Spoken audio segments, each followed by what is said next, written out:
కాకినాడ పోర్టులో స్టెల్లా అనే బోట్ ద్వారా విదేశాలకు భారీగా రేషన్ ఎగుమతి ఘటన కలకలం రేపింది.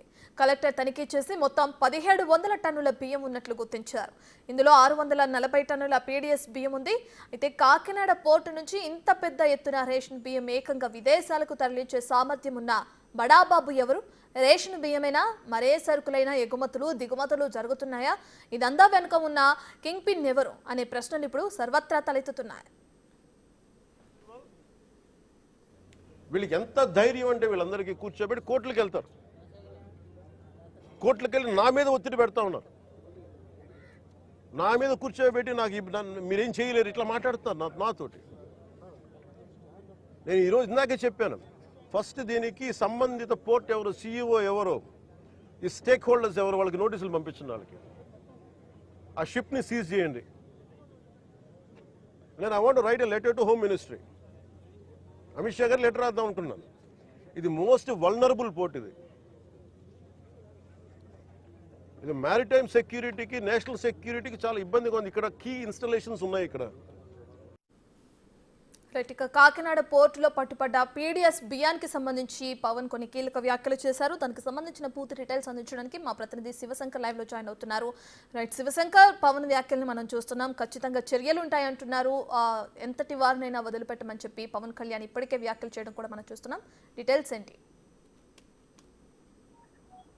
రత్న చూసుకున్నట్లయితే డిప్యూటీ సీఎం నేరుగా రేషన్ బియ్యం అక్రమ రవాణా జరుగుతుందనే ఏదైతే 2019 ఎన్నికల ముందు కూడా ఎన్నికల ప్రచారంలో కూడా ఆయన పెద్ద ఎత్తున ఆరోపణలు చేసిన పరిస్థితి కనిపిస్తుంది. అయితే ఆరోపణలన్నీ నిజమే అని అన్నట్లుగా అయితే ఇప్పుడు ఏదైతే దక్షిణాఫ్రికాకి ఎక్స్పోర్ట్ చేస్తున్న రేషన్ బియ్యాన్ని కలెక్టర్ నేరుగా పట్టుకున్నారు.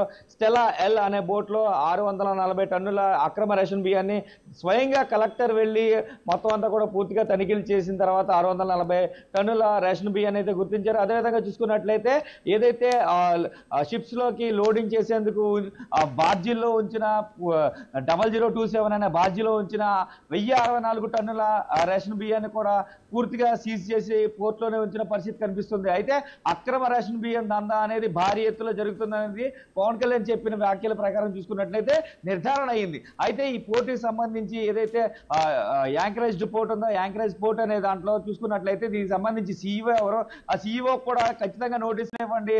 ఈ పోర్ట్ నుంచి కేవలం అక్రమ రేషన్ బియ్యం దందా ఒకటే జరుగుతుంది, లేదంటే దేశ భద్రతకి సంబంధించి లేదంటే ఆర్డీఎస్ కానీ లేదంటే ఉగ్రవాదులు ఎవరైనా రావాలన్నా కూడా పూర్తి స్థాయిలో కూడా వెసులుబాటు కల్పించే విధంగా ఈ పోర్ట్ ఉందంటూ కూడా పవన్ కళ్యాణ్ అయితే అసహనం వ్యక్తం చేశారు. అయితే డిప్యూటీ సీఎం స్థాయిలో ఉన్న పవన్ కళ్యాణ్కి సరిగ్గా అధికారులు సహకరించట్లేదు. అక్కడికి వెళ్ళి ఏదైతే స్టెల్లా బోట్ ని సందర్శించడానికి వెళ్ళిన ఆయన పక్కన వేరే బోట్ లోడింగ్ జరుగుతుంటే ఆ లోడింగ్ జరుగుతున్న బియ్యాన్ని నేను సందర్శించాలి, ఒకసారి నేను చెక్ చేస్తాను అంటూ కూడా ఆయన అధికారులు అడిగారు. అయితే వేవ్స్ ఎక్కువగా ఉన్నాయని అనేక కారణాలు చెప్పి ఆ బోర్డు దగ్గరికి నన్ను వెళ్ళనివ్వలేదు. ఒక డిప్యూటీ సీఎం పరిస్థితిలో ఉన్న నాకే ఇలాంటి పరిస్థితి ఉందంటే కర్మవారి పరిస్థితి ఏంటి? అధికారులు అంతా కూడా ఒక వ్యవస్థ, ఇదంతా కూడా ఒక వ్యవస్థ అన్నట్టుగా కూడా నడిపిస్తున్నట్టుగా కనిపిస్తుంది అంటూ కూడా చెప్పారు. అయితే ఎన్నికల ముందు ద్వారంపూడి మీద భారీ ఎత్తున అయితే ఆరోపణలు చేసిన, అయితే ఒక వ్యక్తికి సంబంధించింది కాదు, ఖచ్చితంగా ఇదంతా కూడా ఒక సమూహంలా మారిపోయిందంటూ కూడా పవన్ ఘాటు వ్యాఖ్యలు చేశారు. అయితే 65 కంపెనీలు పూర్తిగా ఎక్స్పోర్ట్ కంపెనీలు ఉంటే అందులో 16 కంపెనీలు రేషన్ బియ్యం సప్లై చేస్తున్నట్లుగా ప్రాథమికంగా అయితే గుర్తించినట్లు కూడా పవన్ తెలిపారు. అదే విషయంగా చూసుకుంటే ఆ 16 కంపెనీల్లో మానస అనే కంపెనీ ఎవరైతే ద్వారంపూడి చంద్రశేఖర్ రెడ్డి బ్రదర్ది అంటూ కూడా అధికారులు పవన్ కి తెలిపిన పరిస్థితులు కనిపిస్తున్నాయి. అలాగే ఈ సమూహాన్ని అంతా కూడా వెనకుండి నడిపిస్తుంది ద్వారంపూడి చంద్రశేఖర్ రెడ్డి ఒకరైనా, లేదంటే ఇంకా ఎవరైనా ఉన్నారా అనే కోణంలో కూడా పూర్తి స్థాయిలో ఎంక్వైరీ జరగాలి.